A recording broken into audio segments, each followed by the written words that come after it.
Bienvenidos a Medicina Crítica by Asclepius MT. Hoy vamos a meternos de lleno con una de las condiciones más letales que manejamos en la unidad de cuidados intensivos, el shock cardiogénico.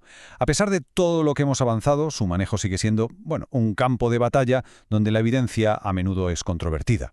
Así que vamos a desgranar la última revisión del New England Journal of Medicine, y no para resumir y ya está, sino para cuestionar y definir qué estrategias están de verdad cambiando el pronóstico de nuestros pacientes. Para que nos hagamos una idea de la magnitud del problema, empecemos con este dato, que es un golpe de realidad. La mortalidad a 30 días del shock cardiogénico sigue estancada, ahí, inmóvil, entre un 40 y un 50%. Esto, sin duda, es uno de los grandes problemas no resueltos en la medicina crítica moderna. Y esa es la pregunta del millón, la que nos trae aquí. No se trata solo de saber que hay estudios nuevos. Se trata de entender cómo sus resultados tienen que modificar las decisiones que tomamos cada día a pie de cama. Así que vamos a analizar la evidencia más reciente para sacar conclusiones claras y, sobre todo, aplicables. Bien, pues empecemos por los cimientos. Para enfrentarnos a un síndrome tan variado es absolutamente fundamental que todos hablemos el mismo idioma. Porque, si no tenemos una definición y una clasificación que todos entendamos igual, es imposible comparar resultados, ya no entre estudios, sino entre equipos del mismo hospital. Por eso, estandarizar cómo definimos y clasificamos la gravedad es el primer paso. Es crítico. La definición de hoy en día va mucho más allá de ver un número bajo en el monitor de presión arterial. El shock cardiogénico es un diagnóstico sindrómico. ¿Qué significa esto? Pues que necesitamos, por un lado, un detonante cardíaco que, por otro, provoque una hipoperfusión tisular que se mantiene en el tiempo. Y esto lo vemos, lo tocamos en la clínica, esa piel fría, moteada, la oliguria, y lo confirmamos con la bioquímica, donde el lactato sérico sigue siendo el rey, el marcador por excelencia de ese sufrimiento celular.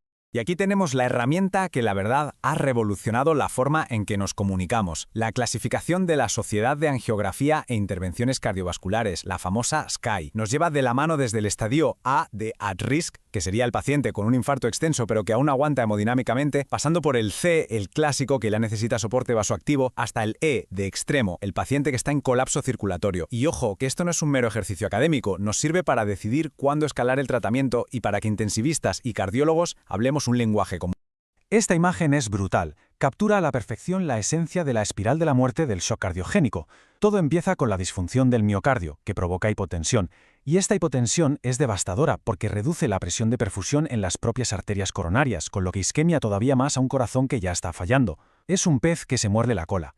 Si a eso le sumas la respuesta inflamatoria sistémica y la congestión venosa que machacan el riñón y el hígado, pues tienes un círculo vicioso que, si no lo cortamos de raíz, lleva de cabeza al fallo multiorgánico. Venga, pasemos ahora al tratamiento. Empezamos por la medida que tiene más evidencia y, de lejos, en la causa más frecuente de shock, el infarto agudo de miocardio. La revascularización es la piedra angular, de acuerdo, pero ¿cómo debemos hacerla exactamente? Durante años, el gran debate ante un paciente con infarto, shock y enfermedad en varias arterias era este. ¿Lo arreglamos todo de golpe? ¿Tratamos todas las lesiones importantes de inmediato? ¿O nos centramos solo en la arteria que ha causado el infarto? Bueno, pues el ensayo Culprit Shock se diseñó precisamente para zanjar esta discusión. Y los resultados fueron contundentes, no dejaron lugar a dudas. Como vemos aquí, la estrategia de tratar solo la lesión culpable en la fase aguda se asoció con una reducción muy importante en el resultado primario, que combinaba muerte o necesidad de diálisis a los 30 días. Hablamos de un 45,9% frente a un 55,4%.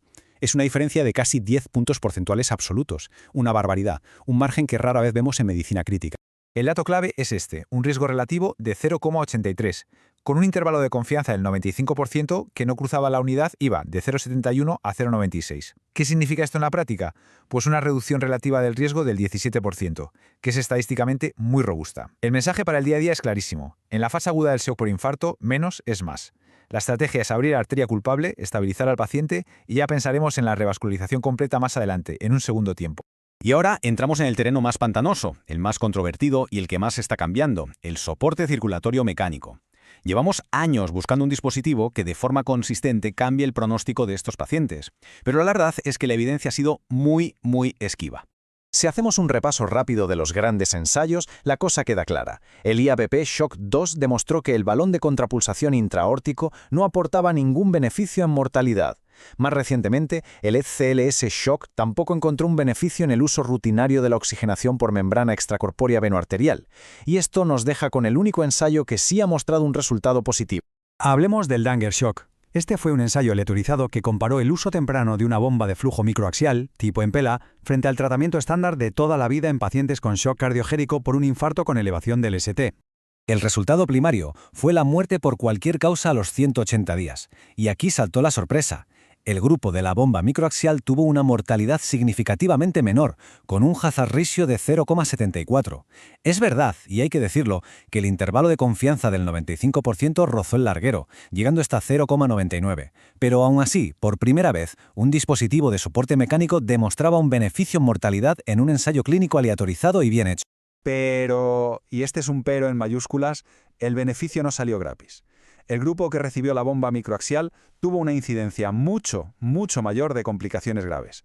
Hablamos de casi el doble de sangrados mayores y, ojo, un riesgo 6 veces mayor de isquemia en la pierna. Este es el perfil de riesgo-beneficio que hay que poner sobre la mesa y discutir con todo el equipo y, si se puede, con la familia. Y para poner todo esto en su justa medida, la propia revisión del New England nos da un dato que es crucial. Entre el 50 y el 60% de los pacientes con shock por infarto sobreviven solo con la revascularización y un buen tratamiento médico. Esto nos dice a gritos que el uso indiscriminado de estos aparatos podría hacer más mal que bien, y que la selección del paciente es sencillamente la clave de todo. Entonces, ¿significa esto que tenemos que empezar a poner estos dispositivos a todos nuestros pacientes en shock? La respuesta es un no rotundo, y esta diapositiva lo deja meridianamente claro. Cuando aplicamos los estrictos criterios de inclusión y exclusión del ensayo Danger Shock a los registros del mundo real, se estima que solo un 5% de los pacientes con shock cardiogénico serían candidatos ideales. Esto nos aleja de una solución universal y nos empuja hacia una medicina mucho más precisa. Muy bien.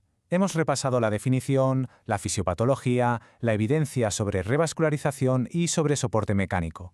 Ahora toca lo más importante, destilar todo esto en mensajes claros y directos para nuestra práctica del día a día. Vamos a resumirlo todo en 3 perlas clínicas, 3 mensajes para llevarnos a casa. Primero, en el infarto con shock, la estrategia es culprit lesion only, abrir la arteria responsable y estabilizad. Punto. Segundo, ni el balón de contrapulsación ni la oxigenación por membrana extracorpórea venoarterial de forma rutinaria salvan vidas en este contexto. Su uso debe ser de rescate y muy individualizado. Y tercero, la bomba de flujo microaxial es una opción, sí, pero solo para un nicho muy específico de pacientes, aquellos con shock severo, fallo puro de ventrículo izquierdo y sin daño cerebral. Y es una decisión de alto riesgo que exige un equipo multidisciplinar que sepa lo que hace. Y para terminar, una pregunta que nos deja mirando hacia el futuro. Viendo que el shock cardiogénico es un síndrome tan heterogéneo, a lo mejor la clave para mejorar los resultados no está en buscar un tratamiento único que sirva para todos, sino en una fenotipificación mucho más avanzada que nos permita aplicar terapias dirigidas al perfil hemodinámico, inflamatorio y metabólico concreto de cada paciente. Muchas gracias por acompañarnos en este análisis. El shock cardiogénico sigue siendo un reto gigantesco, pero la evidencia poco a poco nos va guiando hacia un manejo más preciso y, sobre todo, más razonado. Para seguir profundizando en estos y otros temas de medicina crítica, os invito a uniros a nuestro canal de Telegram Medicina Crítica by Asclepius MT y a seguirnos en Facebook y TikTok como Asclepius Medical Training. Y por supuesto, visitad nuestro sitio web en www.asclepius-ec.com. Hasta la próxima.